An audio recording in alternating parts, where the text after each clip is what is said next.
నోరు ఆయన ఖాళీ నోరే హరీష్ రావుది, కానీ మాది కలం పెన్ను. సటంగా పెన్ను పెట్టి ఆయనతో ఇక హరీష్ రావు మాటలకు టెంప్ట్ అయ్యి సరే అని అన్నామనుకో, అది కూలిపోతే ఎవడు ముఖ్యమంత్రి రేవంత్ రెడ్డి బాధ్యత వహించాల్సి వస్తుంది. తండ్రికి కొడుకు తేడా లేదా? తల్లికి తండ్రికి కొడుకు తేడా ఏముంటుంది చెప్పండి మీరు? తల్లిదండ్రులు అంటే బాధ్యత ఉంటుంది, కొడుకు అంటే కొత్త జవాబుదారుగా ఉండదు కదా. తల్లిదండ్రులు ఆలోచించి నా కొడుకున్నాడు, నేను ఆలోచించినంత దూరం నా కొడుకు ఆలోచన చేస్తాడా? నా బిడ్డ ఆలోచన చేస్తుందా? ఇక్కడ తండ్రి హోదాలో కూర్చున్నాడు కదా రేవంత్ రెడ్డి ముఖ్యమంత్రిగా.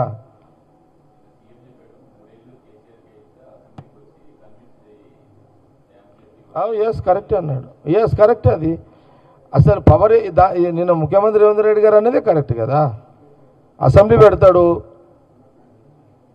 మీ మామని తోలుకరా, కేసీఆర్ గారిని తోలుకరా, నువ్వు ఎట్లా వస్తావు కూర్చో, డ్యామ్ సేఫ్టీ వాళ్ళు వస్తారు, మీరు అటు కూర్చుంటారు, అధికారులు ఉంటారు, మాట్లాడుకోండి, అసెంబ్లీలో మాట్లాడుకోండి, అన్ని ఛానల్స్ ఆన్ ఉంటాయి. ఒకవేళ హరీష్ రావు గారి మాటలు dam safety, central government dam safety వాళ్ళు ఓకే అంటే చేసుకోండి, వాళ్ళు ఇస్తా అంటే చేసుకో, ఏముంది ముఖ్యమంత్రి గారికి అభ్యంతరం లేదని చెప్పిండే కదా, చెప్పిండే అనినా. ఇప్పుడు ముఖ్యమంత్రి రేవంత్ రెడ్డి గారు ఎందుకు ఆపిండు, ఎందుకు నీళ్ళు ఆపుతలేడు? సెంట్రల్ డ్యామ్ సేఫ్టీ వాళ్ళు నీళ్ళు ఆపకనాయన కూలిపోతుంది, ఖమ్మం కొట్టుకుపోతుంది అని అంటేనే ఆయన ఆపిండు, గేట్లు ఓపెన్ చేసిండు రేవంత్ రెడ్డి గారు, ఉత్తమ్ రెడ్డి గారు. ఈ టీవీలలో నువ్వు మాట్లాడితే అది ఎట్లయితుంది? నువ్వు నీ ఆఫీసులో, నీ పార్టీ ఆఫీసులో కూర్చొని నువ్వు తాళాలు ఇయ్యి, ఏమిదేమన్నా అదేం పద్ధతి అది? నువ్వు ఒక మినిస్టర్గా చేసినావు, 10 ఏళ్ళు పవర్లు ఉన్నారు మీరు, తాళాలు పంపి నేను ఓపెన్ చేస్తాంటే సరే, మరి దీనికి రెడీగా మరి అదన్న. ఇప్పుడు ఇవన్నీ ఎందుకు తర్కవాదము? నేను రేవంత్ రెడ్డిగా ముఖ్యమంత్రిగా ఆయన చెప్పిన దాన్ని నువ్వు అసెంబ్లీ మరి పెట్టు అని అడుగు, పెడతాడు. అందులో డ్యామ్ సేఫ్టీ వాళ్ళు వస్తారు, మీరు ఉంటారు, మాట్లాడుకోండి. బీజేపీ వాళ్ళు మీ పాత చుట్టాలే కదా.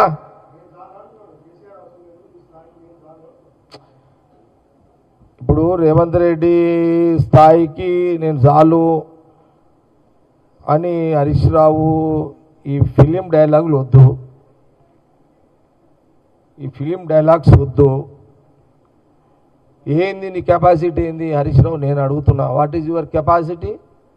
నీ పొలిటికల్ కెపాసిటీ ఏంది? నువ్వు రేవంత్ రెడ్డి గురించి మాట్లాడుతున్నావు కదా, నేను అడుగుతున్నా. రేవంత్ రెడ్డి పర్సనాలిటీ కంటే నీది పెద్దదా? ఎట్లా పెద్దది? ఎట్లా పెద్దది చెప్పు? నేను మున్సిపల్ చైర్మన్ ఉన్నప్పుడు నువ్వు చదువుకుంటున్నావు, నేను మున్సిపల్ చైర్మన్గా 95లో, నేను మున్సిపల్ చైర్మన్ 95, 96లో, నువ్వు అప్పుడు ఇంజనీరింగ్ కాలేజ్ చదువుతున్నావు. నువ్వు ఎట్లా నువ్వు కంపేర్ చేస్తావు నువ్వు నీ పర్సనాలిటీని?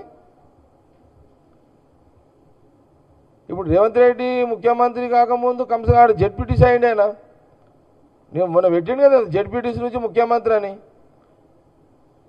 ముఖ్యమంత్రి అంటే జెడ్పీటీసీ ఆయన కష్టం మీద అయిండు, ముఖ్యమంత్రి కూడా అతను తన కాంగ్రెస్ పార్టీ నాయకత్వంలో, రాహుల్ గాంధీ నాయకత్వంలో ఆయన కష్టం కూడా జమీకు కూర్చుకొని ఆయన ముఖ్యమంత్రి అయిండు. నువ్వు మంత్రి ఎట్లయినావు?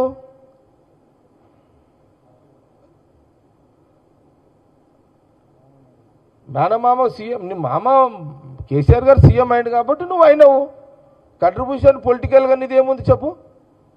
నువ్వేము నీ పొలిటికల్ నీ పర్సనాలిటీ ఏంటి అసలు? ఎందుకు ఊహించుకుంటున్నావు అంత గొప్పగా? నీది ఒక పెద్ద పర్సనాలిటీ, ఎందుకు ఊహించుకుంటున్నావు? మామ కేసీఆర్ గారు పుణ్యమా అని నువ్వు డైరెక్ట్గా మినిస్టర్ అయినావు, దాని తర్వాత నువ్వు ఎమ్మెల్యేగా పోటీ చేసినావు. ఫస్ట్ మినిస్టర్ అయినావు, డైరెక్ట్గా అయినావు. ఎందుకు అయినావు డైరెక్ట్ మినిస్టరు? నువ్వు కేసీఆర్ గారికి మేనల్లుడు కాబట్టి నువ్వు కాగలిగినావు. కేసీఆర్ గారు ముఖ్యమంత్రి కాకపోతే, కేసీఆర్ మీ మేనమామ కాకపోతే నువ్వు మినిస్టర్వి అయ్యేవాడివా? జవాబు చెప్తావా దీనికి? ఏమి రేవంత్ రెడ్డి ముఖ్యమంత్రి ఇంట్లో ఏమన్నా లీడర్లు ఉన్నారా? ఎట్లా నువ్వు కంపేర్ చేసి మాట్లాడుతావు? కేసీఆర్ స్థాయి పెద్దది, నా స్థాయి అంటే ఏంది నీ స్థాయి? నేను అడిగినా, నేను 1995 నుంచి మున్సిపల్ చైర్మన్ 5 ఏళ్ళు. నువ్వు అప్పుడు కాలేజ్ ఇంజనీరింగ్ స్టూడెంట్వి. అరే మేము తాకులు తిని బాధలు పడి కష్టాలు పడి ఎండకెండి వానకు నాని 10 పూటలు అన్నం లేక తిండి లేక కష్టపడ్డాం రా నాయన. మేము తక్కువని ఇది జిరాక్స్ కాపీ కాదు మాది, మిషన్లో పెట్టి రాగానే అట్లా రాలే. ఎందుకు మాట్లాడుతావు హరీష్ రావు నువ్వు? రేవంత్ రెడ్డి కూడా కష్టపడి అయ్యిండు. ఉత్తగైనా సీఎం అంటే ఉత్తమ్ రెడ్డి ఉత్తగైండా? కోమటిరెడ్డి ఉత్తగైండా? అరే ఆయన ఎండకెండినాం, నీకు ఎండ తెలియదు వాన తెలియదు, మేనమామ ఒక్కరు తెలుసు నీకు. నువ్వు అట్లా ఇప్పుడు నువ్వు ఓకే, నువ్వు మినిస్టర్ని గౌరవం ఇద్దాం, ఎక్స్ మినిస్టర్, కానీ ఎక్కువ ఊహించుకోకు. అరే మేము అసలులమే ఊహించుకోము మేము.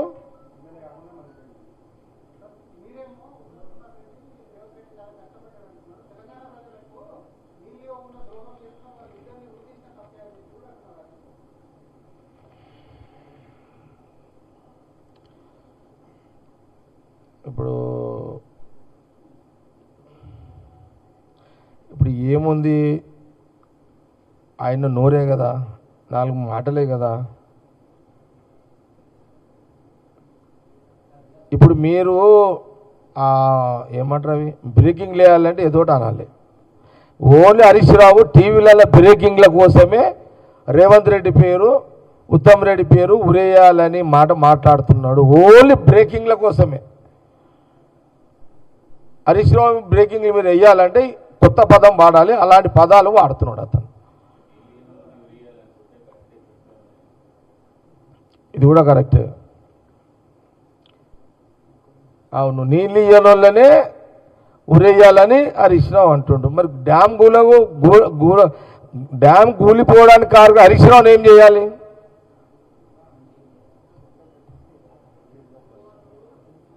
ఏం చేయాలి?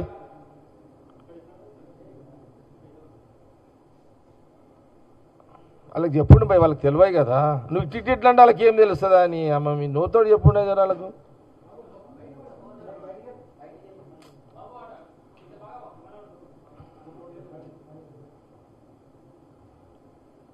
అర్థమైంది కదా. ఇది మంచి ఆలోచన. ఇది ఏంది, మీరు డ్యాము నీళ్ళు ఆపినందుకే నువ్వు మా వాళ్ళని రేవంత్ రెడ్డిని ఊరే అంటున్నావు. ఆ డ్యామ్ కూలడానికి కారకుడు అయిన హరీష్ రావుని ఏం చేయాలి తెలంగాణ ప్రజలారా మీరు చెప్పండి.